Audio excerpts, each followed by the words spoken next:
Jadi kalau kita tidur pagi, itu bukan hanya meningkatkan risiko sakit diabetes, tapi penyakit-penyakit yang lain.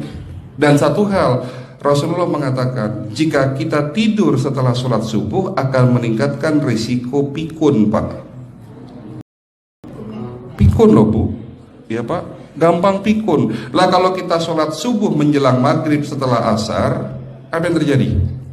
Islam kita dilarang oleh Nabi kita tidur menjelang maghrib, betul? Bukan karena nanti ketindihan setan, bukan ya. Secara medis diketahui bahwa orang yang kebiasaan tidur antara asar sampai maghrib itu akan menurunnya daya tahan tubuh. Jadi gampang sakit infeksi, Pak, kalau Bapak tidur menjelang maghrib. Kalau sekali lagi setelah sholat subuh gampang pikun, aliran darah ke otak itu tersumbat. Ya, jadi stroke penyakitnya.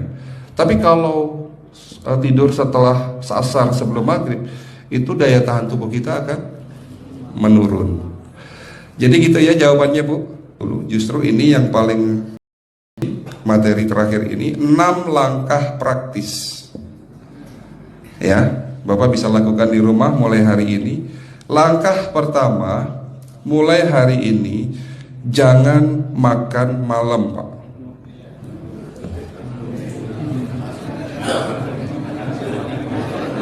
Ya, ala bisa karena biasa. Memang awalnya sulit, yang sudah kebiasaan makan malam itu sulit. Alasannya nanti nggak bisa tidur, Dok, betul ya? Nanti perutnya kembung, mual dan sebagainya. Itu karena kebiasaan. Dulu pun saya begitu. Tapi kalau sekali-sekali boleh, Pak. Misalnya diundang hajatan gitu, tetangga ada yang kawinan hajatan, ya enggak apa-apa, menghargai itu makan malam. Tapi sekali-sekali itu. Tapi kalau tiap hari ini yang enggak boleh, betul ya, Pak? Jangan makan berlebihan dan jangan makan malam. Makan sate boleh nggak, Pak? Boleh, siapa bilang nggak boleh? Sate itu, Bapak tahu daging kambing. Daging kambing, daging domba adalah makanan sehat, tidak berkolesterol. Yang kolesterol itu lemaknya, Pak. Tapi kalau Bapak makan daging murni, dagingnya tok, ya sehat, Pak. Yang nggak boleh itu santannya. Jadi makan gulai itu jangan, kalau gulai sate aja udah. Ya, ataupun dibuat apalah, dibuat empal. Ya. Oke, itu yang pertama. Yang kedua, tolong catat. Jangan tidur larut malam, Pak. Batasan tidur jam berapa, Pak? Jam 11 paling telat.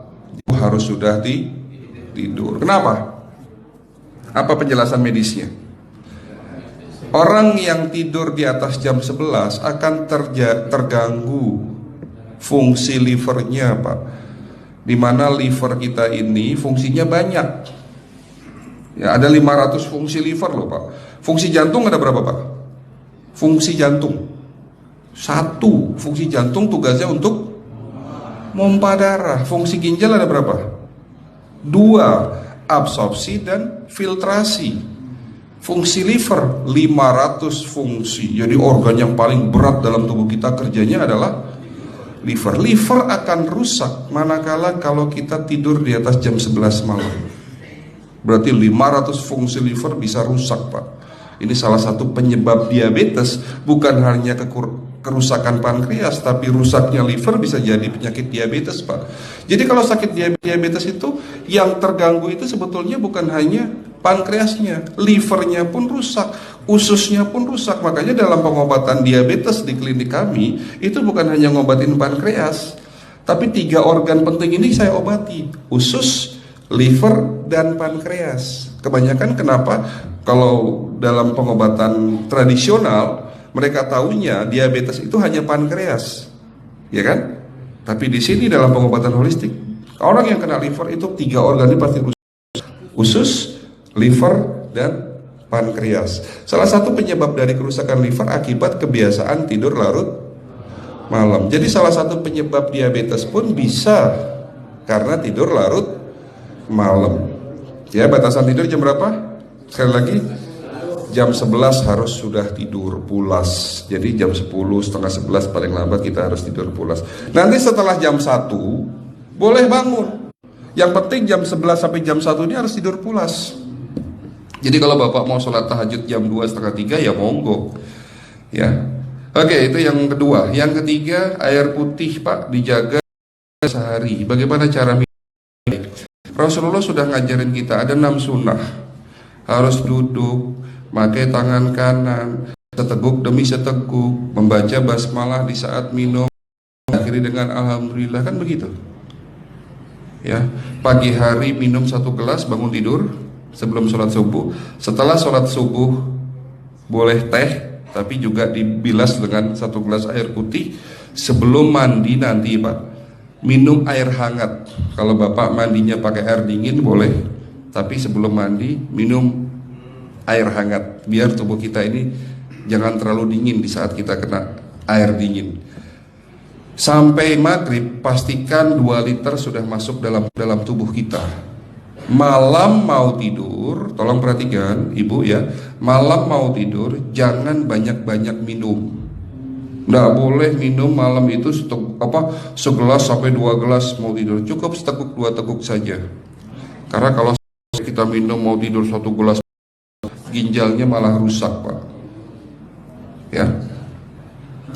Oke, itu yang ketiga. Yang keempat, puasa. Lakukan puasa secara rutin, insya Allah kita sehat. Nah, untuk penjelasan atau puasa, nanti bisa hubungin staf saya.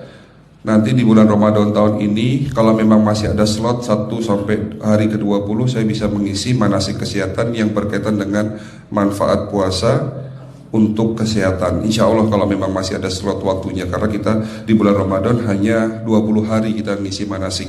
Ya, oke, itu yang keempat. Langkah keempat. Langkah 1, 2, 3, 4. Langkah kelima. Nah, sebelum saya menjawab yang kelima, saya ingin membacakan sebuah sabda Rasulullah. Rasulullah bersabda, di tubuhmu segumpal daging. Jika segumpal daging itu sakit, akan sakitlah seluruh tubuhmu. Dan jika segumpal daging itu rusak, akan rusaklah seluruh tubuhmu. Apa itu segumpal daging? Segumpal daging itu adalah hati. Tapi ternyata yang dimaksud Rasulullah itu bukan liver Pak. Yang dimaksud Rasulullah adalah hati kita, roh kita, jiwa kita, perasaan kita. Kalau hati kita rusak, kita banyak penyakit hati, iri, dengki, sombong, takabur dan sebagainya. Penyakit fisik akan muncul dalam tubuh kita. Ya, tidak ada orang stres itu sehat, betul tidak Pak? Tidak ada orang yang suka marah-marah itu sehat, betul tidak? Bahkan Rasulullah menganjur senyum adalah ibadah. Senangkan orang lain, permudah urusan orang lain, insya Allah kita sehat. Ya, jadi itu langkah ke-5. Langkah 1 sampai langkah ke-5 sifatnya individual. Bapak bisa lakukan sendiri di rumah. Tapi langkah ke-6 ini butuh bantuan pihak dokter atau rumah sakit. Kira-kira langkah ke-6 apa Pak?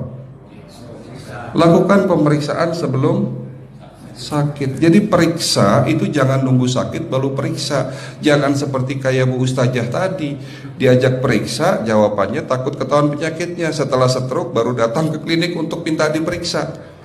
Kalau susah nggak nyembuhinnya Pak? Kata kayak beliau nih, sudah 2 tahun tidak sembuh-sembuh karena sudah terlanjur stroke. Tapi kalau beliau melakukan general check up, mohon maaf ya Pak, kalau beliau melakukan general check up rutin, insya Allah tidak akan kena stroke, karena sebelum stroke sudah diobati dulu. Karena stroke ini bisa kita lihat dalam scanning dengan alat yang saya punya, insya Allah kelihatan ini. Oh ini sudah mulai ada tanda-tanda mau penyumbatan, buru-buru diobati. Memang takut Pak, tapi pesan saya jangan takut. Ya, lakukan pemeriksaan supaya kita tahu, supaya kita kenal. Gitu ya Pak. Jadi kira-kira di jemaah ini ada enggak yang mau saya ajak periksa kita semua? Pesan terakhir dari saya, lakukan pemeriksaan sebelum terlambat. Ini pesan saya dan pesan seluruh dokter di dunia sebetulnya. Lakukan pemeriksaan sebelum terlambat. Ya, karena dengan kita melakukan pemeriksaan kita akan kenal tubuh kita. Kalau sudah kenal kita akan sayang sama tubuh kita. Betul Pak? Ada pepatah mengatakan tidak kenal tidak sayang. Saya mohon maaf kalau penyampaian kami kurang baik. Kalam, wabillahi taufiq wal hidayah. Wassalamualaikum warahmatullahi wabarakatuh. Kalau ada pertanyaan masalah teknis